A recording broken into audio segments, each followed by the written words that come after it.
Hello, मी Priyanka. Welcome back to Priyanka's all content. 2024मध्ये रथसप्तमी कधी आहे? वार, दिनांक, पूजा कशी करावी, मुहूर्त, रथसप्तमीचे महत्त्व काय आहे, रथसप्तमीची कथा. संपूर्ण माहितीसाठी व्हिडिओ स्किप न करता शेवटपर्यंत नक्की पहा.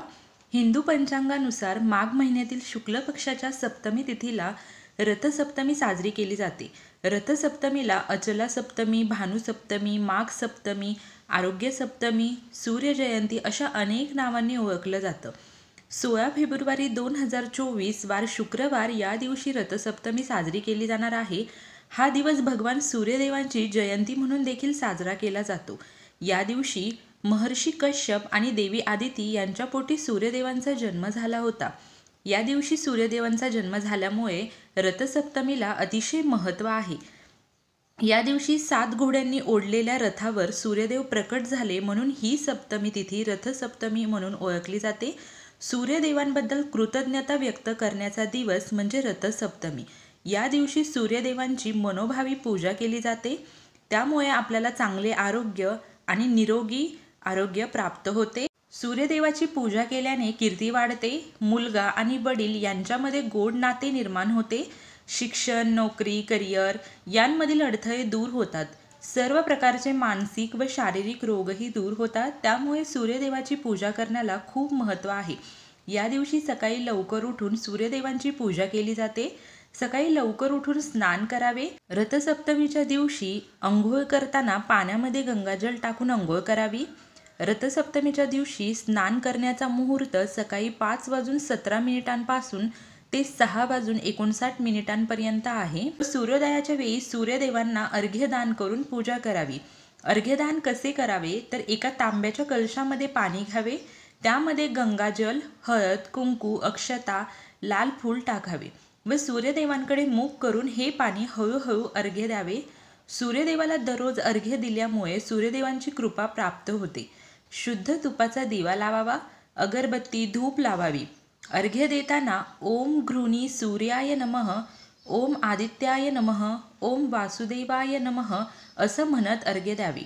या दिवशी सूर्यदेवाची 12 नावे घेत 12 सूर्यनमस्कार करावेत. याने आपले आरोग्य चांगले राहते.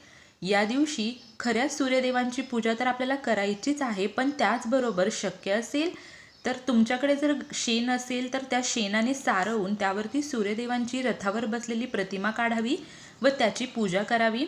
ही प्रतिमा तुम्ही रांगोळीनेही काढू शकता. हळद, कुंकू, अक्षता, फुले वाहावीत. दिवा, धूप, अगरबत्ती लावावी. या दिवशी आदित्य हृदय स्तोत्रम, सूर्य अष्टकम, सूर्य कवचम यापैकी कोणतेही एक स्तोत्र पठण किंवा श्रवण करावे. रोज सकाळी सूर्याला अर्घ्य दिल्याने अंधाराचा नाश करून जग उजळून टाकण्याची शक्ती सूर्याला प्राप्त होते असे म्हणतात.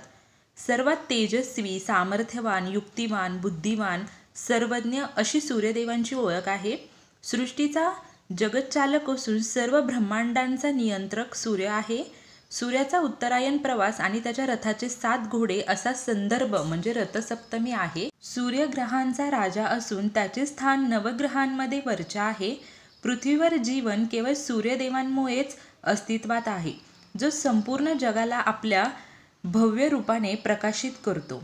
सूर्याच्या किरणांमुळे शरीराला आवश्यक विटॅमिन डी म्हणजेच डी जीवनसत्व मिळते. सूर्य स्थिर आहे आणि त्याभोवती सर्व ग्रह फिरतात. सूर्य स्वतः प्रकाशमान आहे आणि त्यामुळे इतर ग्रह प्रकाशित होतात. ज्यांच्या कुंडलीत सूर्य जितका बलवान असेल तितकी त्याची चैतन्य आणि प्रतिकारक शक्ती चांगली असते. सूर्याच्या रथातील 7 घोडे ओढण्याचे 7 दिवस दर्शवतात आणि रथाची 12 चाके 12 राशींचे प्रतिनिधित्व करतात. रथसप्तमी हा एक सण आहे जो सूर्य उत्तरायण करण्याचे प्रतीक दर्शवतो. उत्तरायण म्हणजे सूर्य उत्तरेकडे थोडा कललेला असतो. या दिवसाला रथसप्तमी का म्हणतात असा प्रश्नही अनेकांच्या मनात असेल तर एक पौराणिक कथेनुसार स्थिर उभ्या असलेल्या सूर्यदेवाला साधना करताना स्वतःच्या गतीवरती नियंत्रण ठेवणे शक्य नव्हते. त्यांचे पाय दुखू लागले आणि त्यामुळे त्यांची साधना नीट होत नव्हती. मग त्यामुळे परमेश्वराला सूर्यदेवांनी विचारले, बसण्याची व्यवस्था करण्यास सांगितले. मी बसल्यावर माझी गती कोण सांभाळेल म्हणून त्यांनी देवाला विचारले. तेव्हा भगवंतांनी सूर्यदेवाला बसण्यासाठी 7 घोडे असलेला हिरे झडलेला सोन्याचा रथ दिला. ज्या दिवशी सूर्यदेव त्या रथावर बसले त्या दिवसाला रथसप्तमी म्हणून ओळखले जाते. तुळशीपुढे 7 घोड्यांचा रथ काढून सूर्यदेवाची प्रतिमा काढली जाते व त्याची पूजा केली जाते. भाताचा नैवेद्य दाखवला जातो. अंगणात शेणाच्या गौऱ्या जाळल्या जातात. त्यावरती एका मातीच्या भांड्यामध्ये दूध तापवले जाते. जोपर्यंत दूध उतू जात नाही, म्हणजेच अग्नीला समर्पित होत नाही, तोपर्यंत आग विझवली जात नाही.